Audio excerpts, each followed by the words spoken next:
560 kursi diperebutkan oleh 12.200 kurang 2. Jadi yang 11.000 lebih itu punya potensi terkena gangguan cuaca. Di sana juga selain ada rumah dinas, rumah sakit, satu lagi rumah tahanan. Bagi yang berperilaku menyimpang, melanggar hukum, korupsi misalnya, mereka akan jadi dubes masuk dunia besi.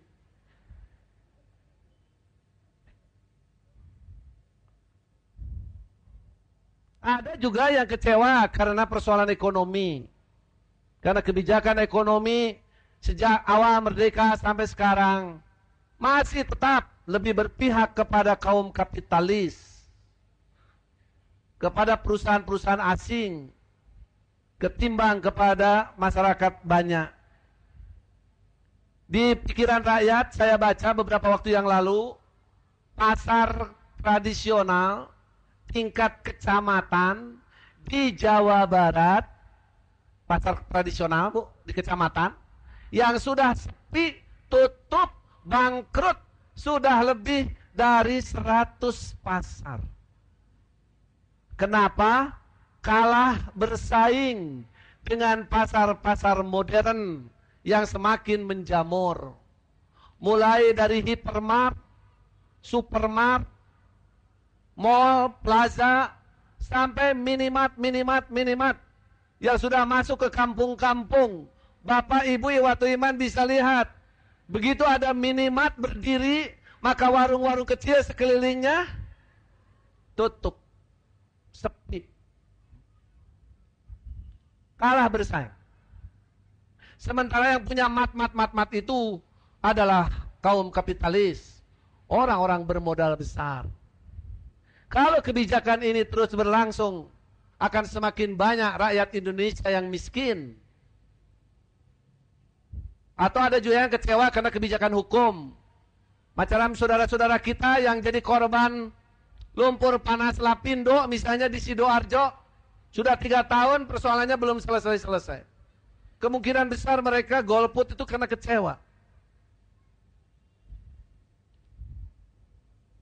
Bahkan menurut Radio El Sinta yang saya dengar, sampai hampir berakhir masa kampanye sekarang, belum ada caleg atau partai politik yang mau berkampanye di lokasi pengungsian korban lumpur panas Lapindo. Berat merentut sanggup. Ada juga Iwatu Iman yang kemungkinan akan golput itu bukan karena kecewa, tapi lebih karena alasan ideologis, alasan keyakinan. Ada kelompok-kelompok saudara-saudara kita dari kaum muslimin yang sekarang ini kemungkinan mereka, sekali lagi kemungkinan mereka akan golput. Tidak hadir ke TPS atau hadir masuk ke kamar TPS, tapi kartu suaranya tidak diapa-apakan. Atau dicoret saja yang mana saja supaya tidak sah. Alasannya karena menurut mereka sistem demokrasi adalah sistem batil. Ini bukan dari ajaran Islam katanya. Sistem demokrasi berasal dari barat, dari sekularisme. Bedanya apa? Menurut mereka sumber dari Islam itu, sistem Islam itu adalah khilafah. Makanya mereka begitu giat mengusung ide khilafah. Khilafah is solution. Khilafah adalah solusi. Jadi menurut mereka, karena sistemnya batil, maka pemilu pun batil, partai pun batil, maka pemerintahan hasil pemilu juga batil. Ada juga yang berpendapat begini, demokrasi batil, pemilu batil, partai batil, tapi kalau sudah jadi pemerintah, wajib ditaati. Nah, ini ada beda. Ayo tadi mah lurus, demokrasi batil, pemilu batil, partai batil, pemerintahnya pun batil. Ini mah tidak. Demokrasi batil, partai batil, pemilu batil, tapi kalau sudah jadi, wajib ditaati. Demo pun haram kepada pemerintah itu. Makanya mereka waktu kita rame-rame demo menentang Zionis Israel, mereka tiarap, karena demo itu katanya merusak. Mencuri, kan mestinya konsisten Pak, babi hukumnya haram, memelihara babi haram, menjualnya haram, memakan hasilnya juga haram. Tapi yang aya nu kadua mah, maling hayam haram, menyembelihnya haram, ngagorengna haram, tapi lamun geus jadi goreng ayam wajib dihakan.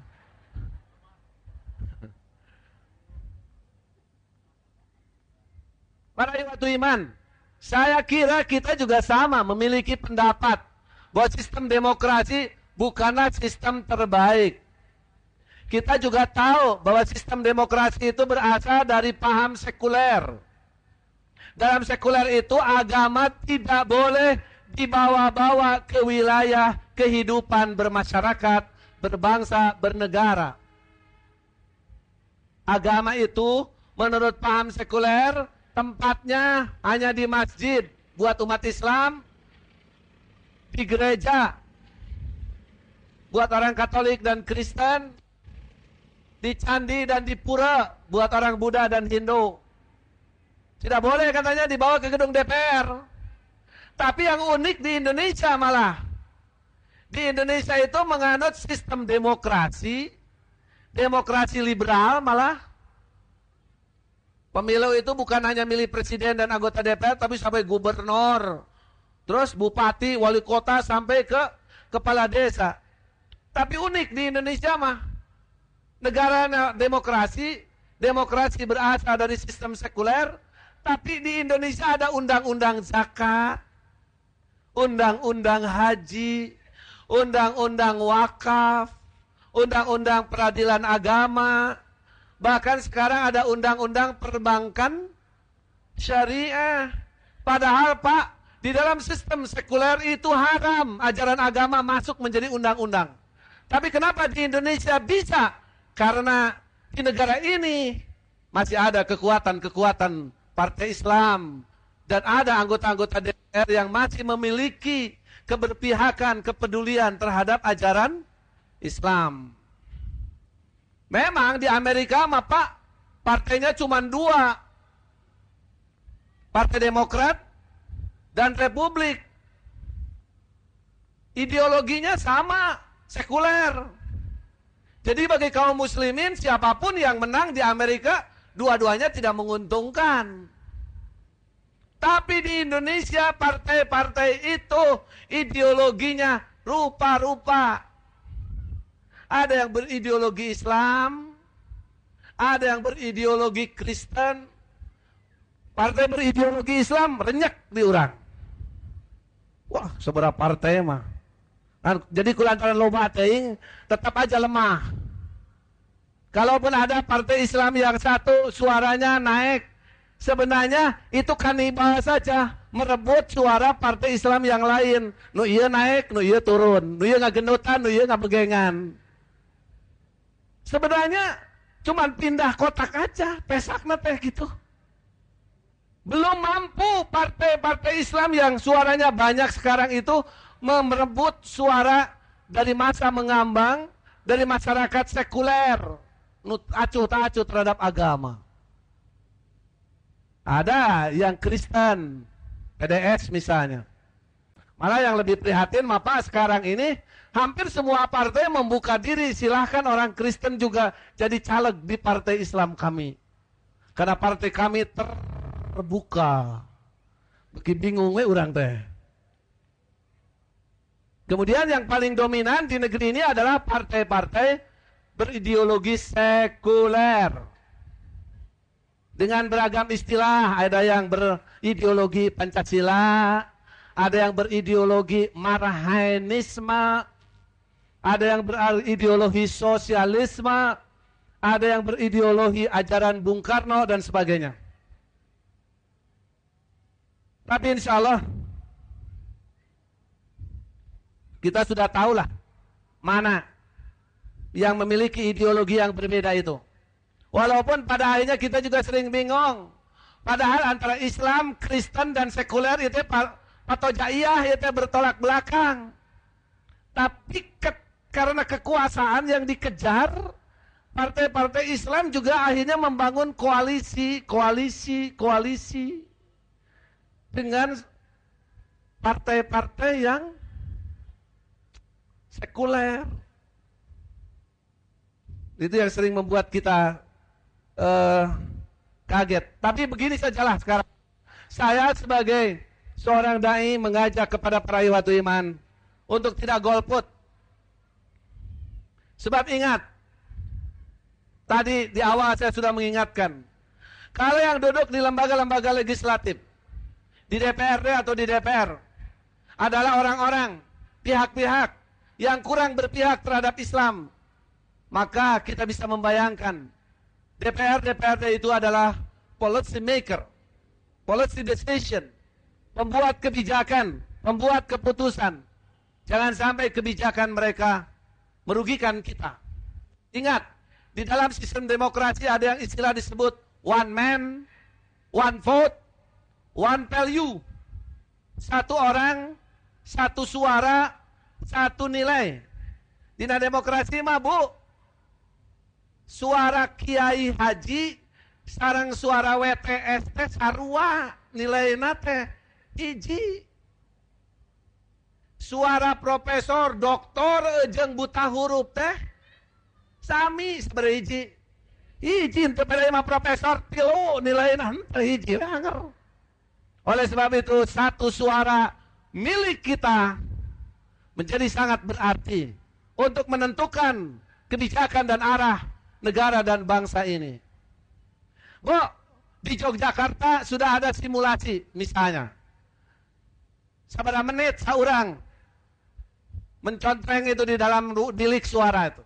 Rata-rata 4 menit. Karena kartu suaranya 4, baradag baik itu punya. Katakanlah ibu-ibu 5 menit di bilik suara, sekedap 5 menit mah. Yang lama di mana? Pak, yang lama di mana? Di bilik suara cuma 5 menit, yang lama di mana?